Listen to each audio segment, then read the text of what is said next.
네, 감사합니다. 우리 차우성도 인사하겠습니다. 예, 한 주간 또 잘 지내셨죠? 금요 이후에 또 자주자주 얼굴 보니까 반갑습니다. 자, 오늘 예수님의 전통적으로 유혹과 시험이라고 하는 부분을 들어가기 전에 전체적인 전망을 이렇게 시간이 오래 걸릴 줄은 몰랐는데 3주에 걸쳐서 이렇게 나누게 되어집니다. 오늘을 마지막으로 전체적인 전망을 통해 나누는 영적인 내용과 메시지에 막을 내리고자 합니다. 바로 들어갈게요. 모든 예수님에게 던져지는 유혹과 시험 앞에 우리 성도들이 본문을 몇 절 안 됩니다. 11절밖에 안 되는데 찬찬히 바라보게 되어지면 공통적으로 들어가는 어떤 질문이 있습니다. 이게 우리가 쉽게 간과하고 넘어가는 부분입니다. 개인적으로 마태복음을 제가 몇 번 읽었을까 모르겠어요. 수도 없이 읽었겠죠. 우리 성도들도 마찬가지라고 그럴 것입니다. 이 본문을 수도 없이 아마 수십 번은 봤을 거예요. 그리고 이 본문에 관련된 설교를 적어도 우리가 횟수를 헤아릴 수 없지만 많이 봤을 겁니다. 많이 들었을 겁니다. 근데 우리가 쉽게 간과하고 넘어가는 부분이 있습니다. 이 질문은 사단이 예수님에게 던지는 이 문장 속에는 매우 간교함과 교묘함을 담고 있습니다. 그 문장을 화면에 한번 띄워주실까요? 아주 간단합니다. 네가 만일 하나님의 아들이거든. 아주 간단합니다. 이 문장을, 이 표현을 주님께 사단은 계속 던집니다. 이 문장을 보면 아무런 문제가 없어 보입니다. 언뜻 보면 이 표현은 예수님이 하나님의 아들이신 것을 인정하는 것처럼 보입니다.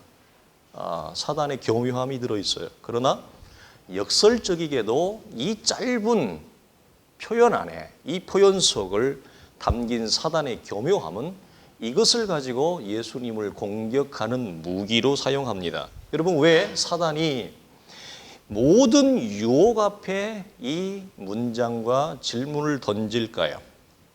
우리는 바로 앞부분에서 요단강에서 세례를 받으실 때 하늘이 열리고 삼위 하나님이 역사되어지는 위대한 하나님의 아들의 선포를 우리는 기억을 할 것입니다. 우리는 그 모습을 통해서 예수님과 하나님과 성령님이 매우 특별한 관계성을 가지고 있다는 것을 누가 봐도 확인을 합니다. 그 본문은 전통적으로 사실은 창세기 1장과 2장에 나오는 하나님의 신이 수면 위에 운행하시니라 말씀으로 세상을 창조하시고 하나님의 삼위 되신 거룩한 성령이 이 아직 완성되지 아니한, 그래서 우리가 지구 물리학자나 천체 물리학자들도 보면 창세기 1장과 2장에 나와 있는 혼돈하고 공허하며라고 하는 그 무질서와 혼돈의 상태에서 어떤 과학자들은 우주의 대폭발로 형성이 되어졌지만 어떤 원인점에 의해서 형성되어졌다고 했을 때 지구가 형성되어졌을 때의 과학자들이 말하는 것과 거의 흡사해요. 뭐냐면 아직 정형화되어지지 아니하는 무정형의 상태에 있을 때 지구는 물로 온전히 덮여 있었고 그 물에 의해서 물이 나뉘어지면서 세포가 창조되어졌다고 하는 것은 예수를 믿지 아니하는 과학자들도 동일하게 얘기해요. 근데 그 부분에서 성부와 성자 성령 하나님이 공의 세상을 창조하시고 건설하시는 모습이 1장과 2장에 나와요. 그 모습과 동일한 모습이 뭐냐면 우리가 나누었던, 화면에 좀 띄워주시겠어요? 마태복음 3장 16절과 10절에 예수께서 세례를 받으시고 곧 물에서 올라오실 새 하늘이 열리고 하나님의 성령이 비둘기같이 내려 자기 위에 임하심을 보시더니 하늘로부터 소리가 있어 말씀하시되 이는 내 사랑하는 아들이요 내 기뻐하는 자라 하시니라. 이 장면과 동일합니다. 그래서 창세기에 하나님이 첫 세상을 창조하실 때 삼위 하나님이 일하시고 동원하시는 것과 예수 그리스도를 통해서 죄와 사망 가운데 우리를 건지시기 위하여 새로운 하나님의 나라를 세우며 새로운 이스라엘을 불러 모으시는 그 사역의 원리와 포인트가, 원점이 동일하다는 것입니다. 우리가 이 말씀을 통해 확인하는 건 뭐냐면 예수 그리스도와 하나님은 결코 나뉠 수 없고 분리되어 줄 수 없는 특별한 관계성, 즉 아버지와 아들의 이 자녀됨의 관계성을 가지고 있음을 우리는 뿌듯하게 봅니다. 그런데 사단은 반복적으로 이 부분을 집요하게 공격합니다. 무엇에 대해 자꾸 던집니까? 네가 만일 하나님의 아들이여든, 이 말은 무엇에 대해 자꾸 주님에게 여러분 유혹을 하며 무엇을 여러분 분리시키는 거예요? 이간하는 거예요? 예수님의 신분됨, 예수 그리스도의 자녀됨, 누구와의? 하나님과의 자녀됨과 신분됨에 대하여 자꾸 불신과 의구심을 집어던집니다. 여러분 기억하실 것은 사단의 아주 전통적인 오래된 수법이자 변하지 않는 공략은 바로 이것입니다. 왜 여러분 이 공격이 지금까지도 효과를 발휘할까요? 많은 성도들이 이 사단의 공격 앞에 흔들립니다. 많은 성도들이 이 사단의 질문 앞에 영적 침체로 빠지기 때문입니다. 네가 정말 하나님의 자녀이더냐? 이 질문을 던집니다. 하나님을 아버지로 두고 있는 네가 하나님의 자녀라면서 어떻게 이런 생각을 할 수가 있느냐? 네가 어떻게 이런 삶을 살 수가 있지? 사단은 예전부터 구원 얻은 성도들의 아직 완성되지 못한 연약한 삶의 자리를 틈타 이용하여 하나님과 우리의 무엇을 여러분 공격하냐? 관계성을 공격합니다. 우리의 신분됨을 공격합니다. 의심과 불신을 우리 안에 불러 일으킨다는 것입니다. 이 의심과 불신의 씨가 사단이 던지는 우리의 내면적 영적인 속삭임으로 다가올 때 많은 성도들이 그 영적인 내면이 흔들립니다. 많은 성도들이 그 영적인 내면이 혼란스러워짐을 여러분이 경험적으로 아실 것입니다. 네가 정말 구원을 받았느냐? 그 질문 앞에 나는 구원을 받은 것 같은데 그런데 나는 왜 이렇게 살까? 왜 이렇게 연약할까? 왜 이렇게 죄에 자꾸 넘어질까? 아니야. 그래도 나는 예수를 믿는 것 같아. 이런 자구적인 내 안에 혼동과 갈등이 많이 일어납니다. 여러분 이 질문을 던지는 유혹을 하는 목적이 어디 있을까요? 성경이 이렇게 얘기하죠. 염려하지 말라. 근심하지 말라. 염려와 근심이 우리에게 목적하는 바는 뭘까요? 우리가 하나님을 향하여 가지는 신뢰를 붕괴하는 것입니다. 염려가 많이 들어올수록, 근심이 많이 우리 속에 차고 넘칠수록 살아계신 하나님에 대한 믿음과 신뢰성은 깨어집니다. 약해집니다. 그러므로 성경이 뭐라고 얘기하느냐? 근심하지 말라, 염려하지 말라. 네가 근심과 염려로 네 키를 한 자나 더 할 수 없느니라. 우리가 근심과 염려로 우리의 믿음을 더 견고하게 하는 데는 아무런 도움을 주지 못하고 도리어 우리의 믿음이 흐트러지게 한다. 여러분 사단이 이걸 우리한테 던지는 유혹의 목적은 하나님과 우리 사이를 그나마 붙들고 있는 하나님과 우리의 관계성을 어떻게 하는 거예요? 멀어지게 하는 것입니다. 점점 약해지게 하는 것입니다. 그것이 사단의 목적입니다. 우리가 이 부분에서 분명히 해야 될 부분이 있습니다. 첫 번째, 우리가 히브리서 4장 15절을 보면 예수님에 대해 이렇게 얘기하죠. 제가 많이 인용했던 말씀이 모든 일에 우리와 똑같이 시험을 받은 자로되 무엇은 없으시니라 죄는 없으시니라. 여러분 예수님은 우리와 달리 지금 죄가 있는 상태에서 이 사단의 유혹과 시험을 받는 게 아닙니다. 그런데 놀라운 것은 뭐죠? 죄가 없으신 분. 어떻게 보면 죄가 없기에 우리와 같은 유혹을 받을 수가 없는 분입니다. 격과 차원이 다른 대상이에요. 그럼에도 불구하고 사단이 뭘 던져요?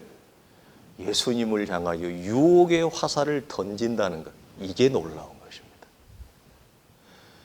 그렇다면 우리와 같이 한없이 죄악에 약하고 죄의 속삭임과 죄의 유혹 앞에 너무 쉽게 무너져 버리는, 우리가 나누었죠. 사단이 던지는 죄의 유혹 앞에 많은 사람들이 무너지는 첫 번째 원인이 뭐라고요? 내가 좋아하는 거예요. 내가 원하는 걸 사단이 던져요. 그러니까 아멘하고 받는 거예요.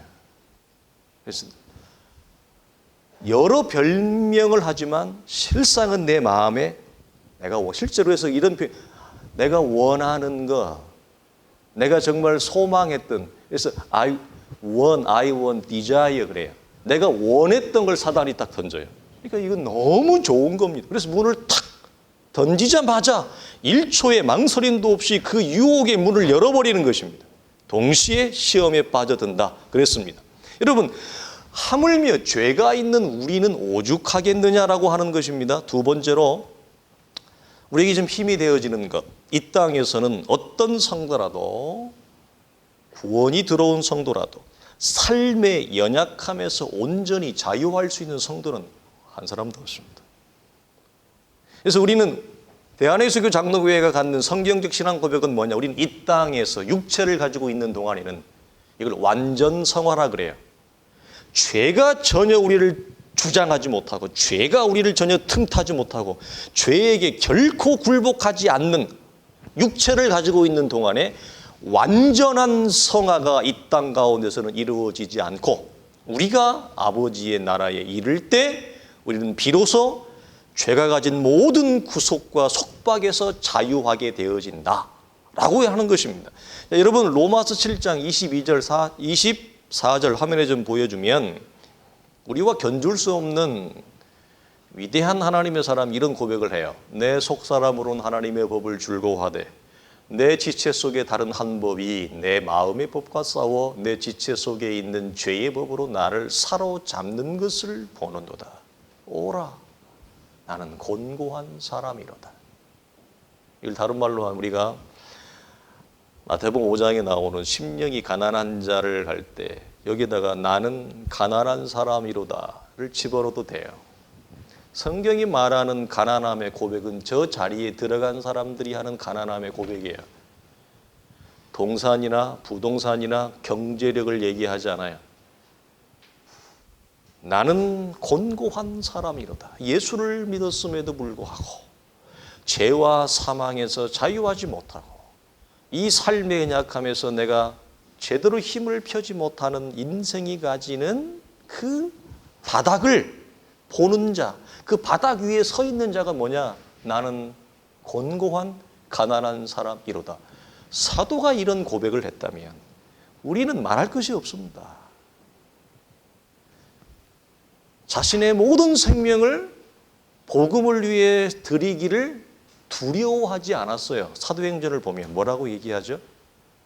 나의 달려갈 길, 주 예수께 받은 사명, 이 복음을 증거하는 일을 마치려 하면은 나의 생명을 조금 더 귀한 것으로 여기지 아니한다. 이런 고백을 했던 사람이 저런 고백을 동시에 해요.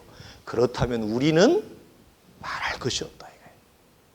더군다나 현대와 같은 사회에서. 자, 그래서 우리는 사도의 고백대로 우리가 소망하는 것은 뭐예요? 양자 될 것, 몸의 구속을 기다리며 거기서 영광의 자유에 이르기를 우리는 소망하는 것입니다. 여러분, 잠깐 우리의 구원을 여러분 묵상해 볼까요? 우리 속에 구원이 시작될 때 우리의 행위가 하나님 보시기에 의롭고 완전하여 우리가 구원을 받은 것이 아닙니다. 우리는 죄인이었을 때 아들의 죽으심과 아들의 의로우심을 통해 구원을 받은 것이지 우리의 행위로 구원을 받은 것이 아니라고 성경은 천명합니다. 혹 내가 다른 사람보다 행위적인 면에서 조금이라도 나은 부분이 있었기 때문에 하나님이 나를 구원했다고 여긴다면 그분은 성경이 말하는 구원과 전혀 다른 구원을 이해하고 있다고 여러분 생각하시면 됩니다. 그분은 가난함을 경험할 수 없습니다. 평생을 예수를 믿어도 자기는 가난하다고 고백하지 않습니다. 그런 구원관을 가지고 있는 사람은 결코 가난해질 수도 없습니다. 여러분, 이 원리는 구원 이후에도 동일하죠. 우리가 하나님의 나라를 상속받는 것이 우리의 행위 때문이 아니고 아들의 죽으심 때문입니다. 죽기 직전에 한편 강도는 아무런 행위가 없었어요. 믿음으로 하나님의 나라의 낙원에 들어갑니다. 여러분, 죽기 직전에 믿었던 한편 강도는 아무런 행위가 없어요. 어떻게 여러분 하나님의 나라에 들어갑니까? 행위가 없는데. 행위를 믿음으로 살아갈 기회조차도 없던 그가 어떻게 낙원에 들어갑니까?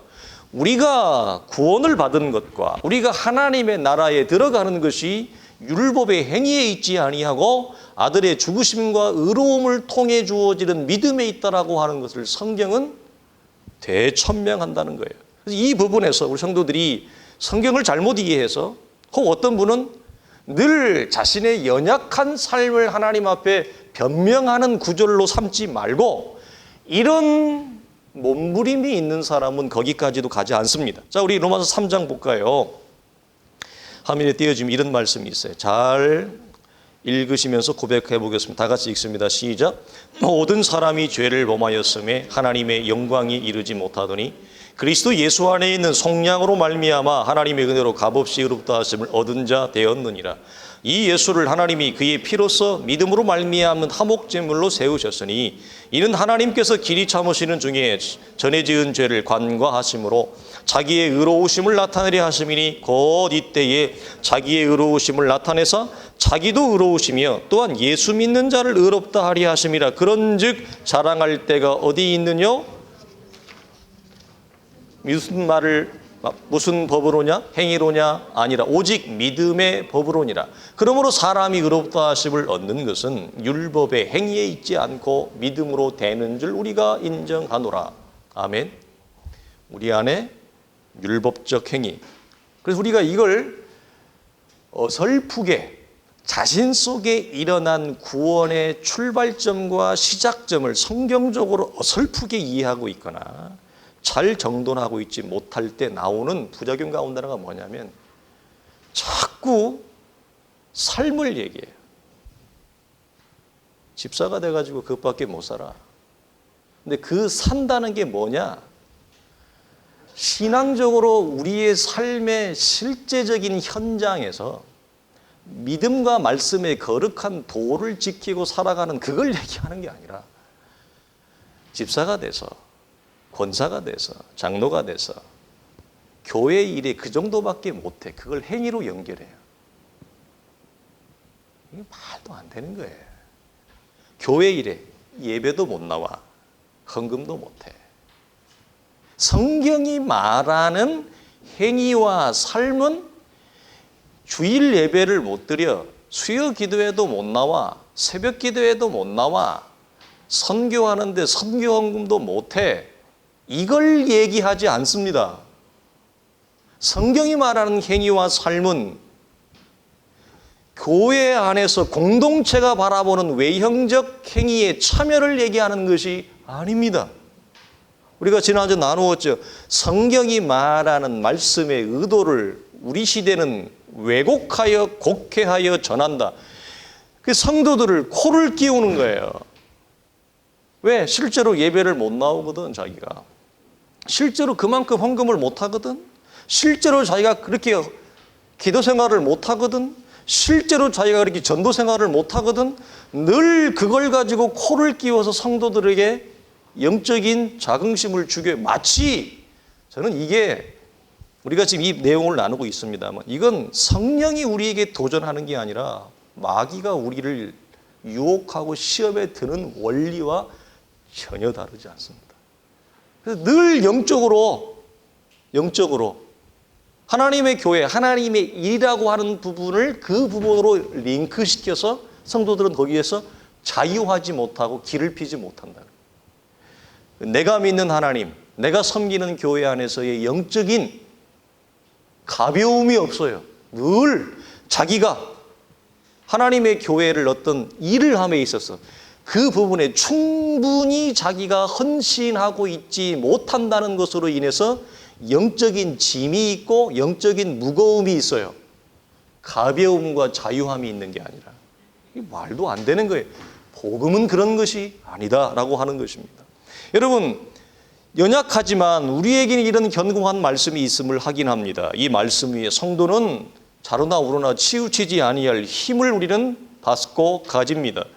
혹 우리 중에 이런 내용으로 흔들리는 분이 있다면 더 이상 흔들리지 마시기를 주님의 이름으로 간절히 축원합니다.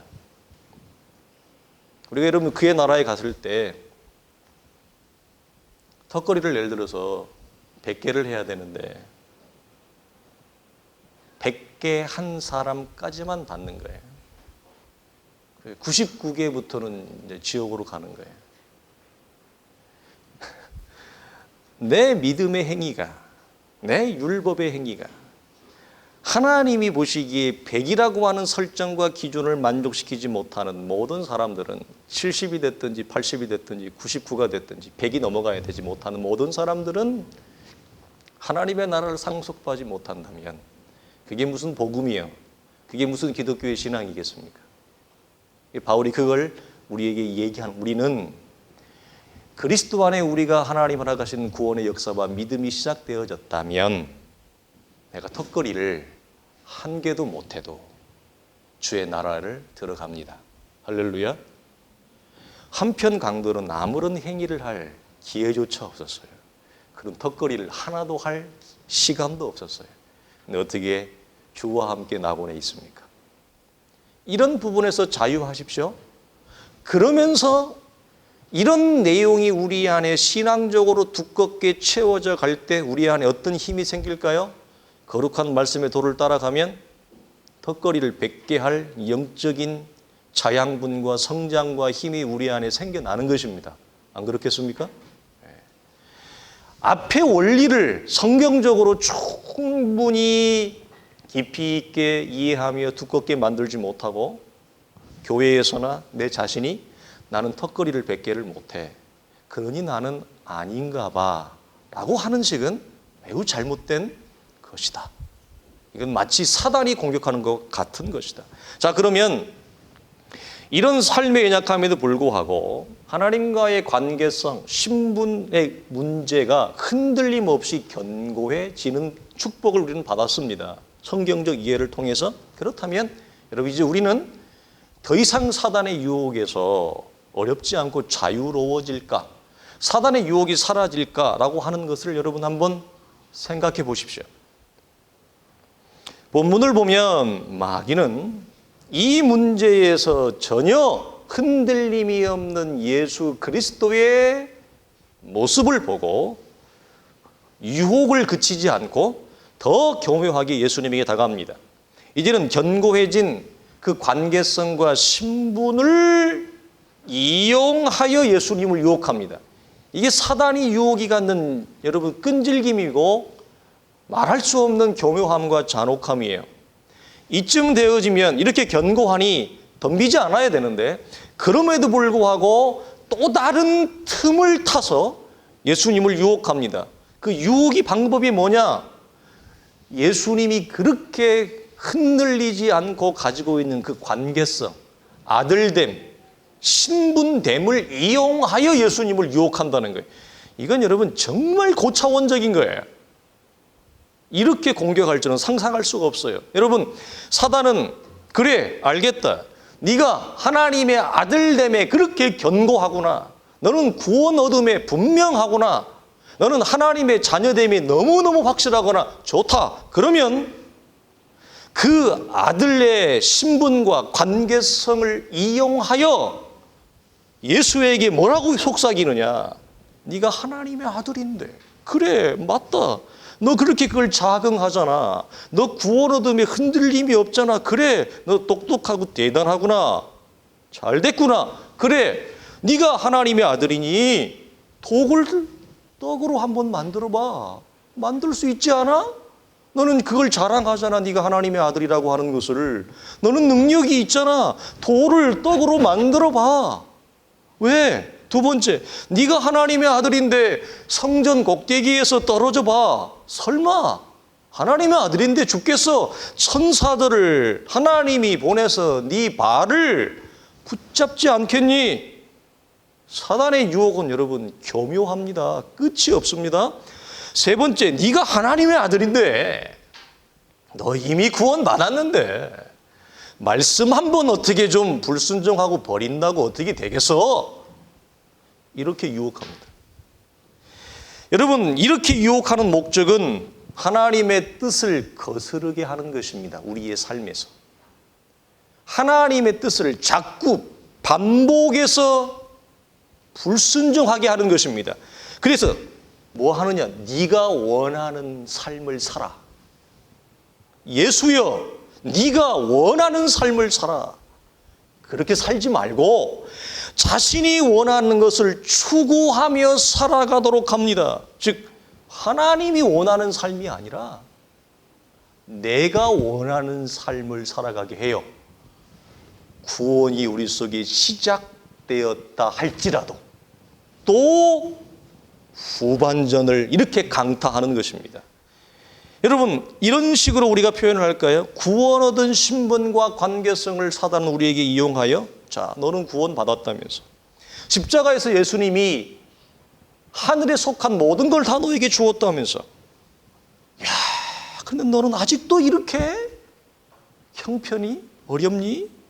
너는 언제 한번 잘 살아볼래? 아직도 너는 아프니? 하나님과의 관계를 이용해. 너는 하나님의 아들이잖아. 너는 구원이 확실하다며 그 구원을 이용해. 하늘과 땅의 권세를 너에게 주었다고 성경이 얘기하잖아. 내 이름으로 구하는 모든 것은 내가 시행하리라고 주님이 말씀했잖아. 내게 주어진 아들의 신분을 활용해. 우리한테 속삭입니다. 너는 그런데 어떻게 하는 일마다 맨날 실패냐? 아예 하지 마. 너는 사업에 손대는 것마다 다 망하네. 너는 하지 마. 직장을 옮겼는데 직장이 문을 닫는 거예요. 너는 직장 옮기지 마. 너는 어떻게 맨날 보는 시험마다 그렇게 점수가 그 모양이니? 너는 아직도 그 문제를 해결하지 못하고 쩔쩔매고 있니? 시간이 얼마나 흘렀는데 하나님이 내 아버지고 너는 그의 자녀라면서, 하나님이 너에게 모든 걸 상속했다면서 너는 왜 이 모양이니? 여러분, 사단은 우리가 구원 얻음으로 우리를 단념하지 않습니다. 우리 안에 하나님의 자녀됨이 시작됐다고 우리를 단념하지 않습니다. 교묘하게 공격합니다. 어떻게 해서든지 네가 원하는 것을 뭐하라? 이루라. 여러분, 이게 여러분 우리 시대의 기독교 속에서 강단을 통해 선포되어지는 가르침 속에 이런 가르침이 여러분 섞여 있어요. 특별히 요즘에 현대 미국 교회들의 설교를 들어보면 이런 내용들이 속해 있어요. 사람들은 그걸 굉장히 좋아합니다. 하나님의 뜻을 좀 벗어나서라도 네가 원하는 걸 성취해. 예, 교회를 이용해. 십자가를 이용해. 옆에 있는 다른 성도를 이용해. 목사를 이용해. 하나님을 이용해서라도 네가 잘 되면 되는 거야. 네가 원하는 걸 추구하고 그걸 만들어내. 기독교를 이용해서. 왜? 그러면 안 되겠니? 하나님의 뜻을 거스르고 자신의 이익을 구하라고 하는 이 마귀의 유혹이 여러분 얼마나 집요하고 악랄한지, 사역의 막바지, 그리고 십자가에 심지어 매달린 상태에서까지도 이 유혹이 옵니다. 제가 증거를 보여드려요. 자, 마태복음 26장 53절, 54절, 56절에 보면 십자가 지기 직전이에요. 너는 내가 내 아버지께 구하여 지금 12군단 더 되는 천사를 보내시게 할 수 없는 줄 아느냐? 내가 만일 그렇게 하면 이런 일이 있으리라 한 성경이 어떻게 이루어지겠느냐 하시더라. 이제 제자들이 예수를 버리고 다 도망하니라. 십자가 지기 직전에 예수를 대제사장의 수하들에게 팔아 넘겼을 때의 장면. 그럴 때 한 의리가 충만했던 사람이 자신의 마스터를 손댄다고 하는 부분에서 칼을 빼서 그 제사장 종의 귀를 자릅니다. 그럴 때 주님이 종의 귀를 다시 붙이고, 우리가 한 유명한 말이 있죠. 칼로 일어난 자는 칼로 망하리라. 그럼 주님이 하신 얘기가 내가 능력이 없어서, 내가 힘이 없어서 이 자리에 있는 줄 아느냐. 그래서 마귀는 뭘 공격해요? 왜 너 그러고 살아? 너 힘이 있잖아. 너 그런 머리가 있잖아. 너 그런 네 안에 재료가 있잖아. 그걸 활용해. 그걸 이용해서 뭘 하라고요? 네가 원하는 삶을 살아. 대신 하나님의 뜻은 버려. 이걸 여러분 유혹한다니까요. 그럴 때 주님이 뭐라고? 우리가 이렇게 하면 어떻게 성경이 이루어지겠느냐?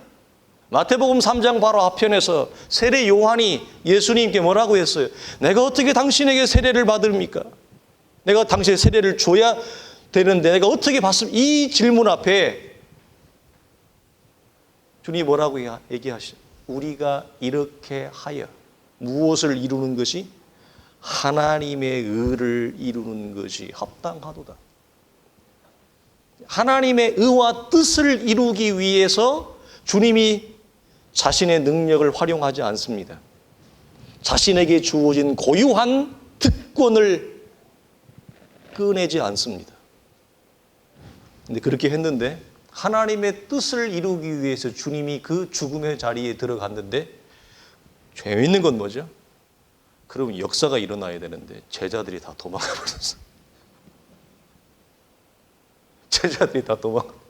이놈의 제자들 3년 동안 키웠는데 그 모습 보고 다 도망가 버렸어. 어머 어떡해. 자, 또 마지막 여러분 기가 막힌 건데요. 마태복음 27장에 보면 이제는 십자가에 달려 있습니다. 자, 여기 잘 보세요. 뭐라고 표현이 나오죠? 사단이 던졌던 질문이 그대로 나옵니다. 첫 번째와 마지막에 네가 만일 하나님의 아들이거든 제일 마지막에 그의 말이 나는 하나님의 아들이라 우리가 하는 얘기예요. 사람들이 시편에도 보면 다윗이 그런 고백을 합니다. 네가 하나님의 아들이라면서 난 어찌하여 그렇게 비방을 받느냐. 다윗이 하나님 내가 하나님의 아들인데 원수들이 나를 비방하나이다. 여러분 동일한 이 아픔이 공존함을 봅니다. 심지어 십자가를 져서 이제 하나님의 구속의 절정과 완성을 이룰 이때에라도 끝까지 사단은 이 유혹의 질문을 던진다는 거예요. 여러분 기가 막힌 거예요. 우리가 하나님 나라 갈 때까지 여러분 이런 사단의 유혹은 존재합니다. 네가 만일 하나님의 아들이거든 자기를 구원하라. 십자가에서 내려오라. 지금 십자가에서 내려올지라. 너는 하나님의 아들이라고 하지 않았느냐. 자, 주님이 자신의 능력을 활용해 십자가에 내려오시면 돼요. 그분은 할 수 있어요. 그렇게 하면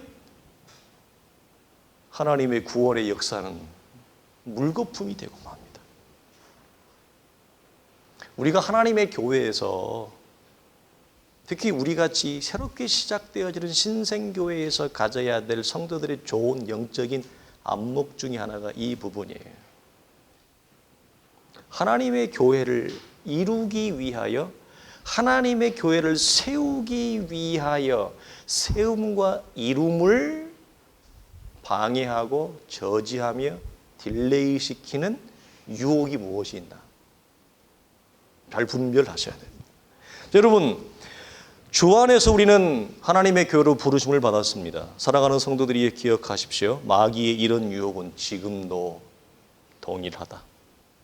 우리가 주 앞에 갈 때까지 하나님의 뜻을 거슬러서라도 잠시 이탈해서라도 무엇을? 내 자신의 유익을 구하는 삶. 하나님을 동원해서라도 이 세상에서 내가 원하는 것을 이루고 채우는 식으로 기독교를 이해하고 활용하고 동원하는 그런 마귀의 촉구와 자극과 유혹은 항상 존재합니다. 근데 안타까운 건 우리가 이 3주의 내용을 보면서 갖는 건 뭐냐? 이런 마귀의 책략과 마귀가 사용하고 있는 이런 내용이 기독교 강단에서 버젓이 말씀으로 전달되어진다는 거예요.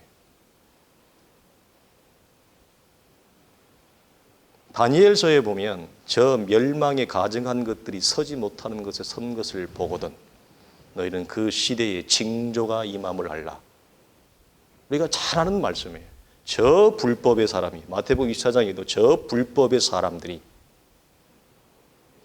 서지 못할 곳에 선, 하나님의 말씀이 전달되어야 될 곳에 말씀을 빙자하여 이런 내용을 전달하는 것이 여러분 얼마나 시대의 표적이며 징조인가. 근데 그걸 분별하지 못하고 기독교로 받으며 복음으로 받으며 말씀으로 받는 이런 초유의 안타까움이 우리 시대에 여러분 빈번하게 이루어지고 있고, 그런 메시지는 심지어 매스컴을 타고 라디오에서 인터넷에서 여러분 우리 속에 귀에 들려진다는 것입니다. 분별하십시오. 성경적 진리 위에 분별하십시오. 이 마귀의 유혹이 얼마나 집요한가. 마귀의 유혹인지 모르고 그냥 아멘하는 그런 어려움이 없기를 바랍니다. 여러분 이럴 때 주님이 하셨던 말씀이 있어요. 우리 마지막에 한번 다 같이 읽고 마치겠습니다. 이런 유혹이 넘실거릴 때 주님이 했던 말씀을 마태복음 16장에 나오는, 같이 봅니다. 시작. 사단아 물러가라. 너는 나를 넘어지게 하는 자로다. 네가 하나님의 일을 생각하지 아니하고 도리어 사람의 일을 생각하는도다. 이런 유혹이 여러분 속에 분명히 옵니다. 이런 거예요. 목사는 교회를 이용해라. 목사는 성도를 이용해 먹어. 그 네가 원하는 거 채우면 돼. 이런 유혹이 와요. 여러분 안 오지 않아요. 성도들도 야 목사를 이용해. 성도들도 야 저 성도 쟤 바보 같은데 쟤 이용해. 쟤 좀 애가 좀 떨어지는데 쟤 잘 활용해 봐. 그래서 네가 원하는 걸 채워. 이런 유혹이 여러분 옵니다. 여러분 경험하셨죠? 그런 유혹이 우리의 영적인 내면에 들릴 때 뭐라고요? 하나님의 말씀을 동원하여 선포하세요. 사단아 물러가라. 그래서 그 유혹을 깨버리세요. 안 그러면 이 유혹과 시험에 고스란히 들어가게 되어집니다.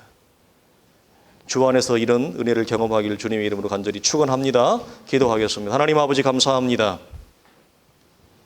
우리가 얼마나 연약한지, 우리가 얼마나 영적으로 무능하며 가난한지 하나님을 알고 하나님의 나라가 있으며 성령의 역사도 알고 성령의 은사도 알고 능력도 알지만 우리가 유혹 가운데 무너지며 죄 가운데 들어가며 시험에 깊이 빠지는 우리의 모습을 봅니다.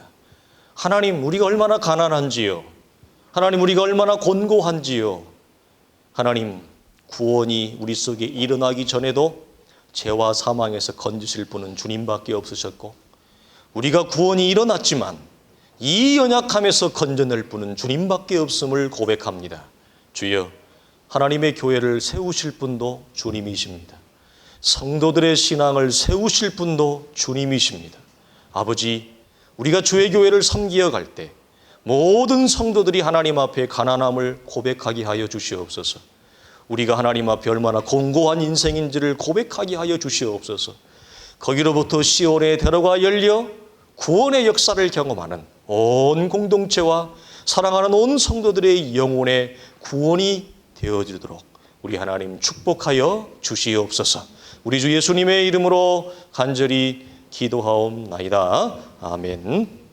이제는 우리 주 예수 그리스도의 은혜와 우리 하나님의 크신 사랑과 성령의 역사하심이 죄와 사망 가운데 건져 구원을 받았음에도 여전히 유혹 가운데 노출되어지며 시험 가운데 넘실거리는 이 경계선에서 늘 아슬아슬하게 걸어가는 우리의 걸음을 유혹 가운데 시험 가운데 빠지지 않도록 말할 수 없는 성령의 깊은 탄식으로 우리를 위하여 기도하고 계시며 우리의 영혼을 붙들고 계시는 주님의 은혜로 인하여 오늘도 주어진 길을 하나님 앞에 기쁨과 즐거움과 감사함으로 걸어가기를 원하는 사랑하는 온 성도들의 힘있는 믿음의 복된 발걸음 위에, 우리의 자녀들의 구원 위에, 섬기는 직장과 사업체 위에, 특별히 교회 가운데 신앙적 연약함으로 흔들리며 하나님의 말씀이 잘 들려지지 아니하는 영혼들 위에 이제로부터 영원토록 항상 함께 있을지어다. 아멘.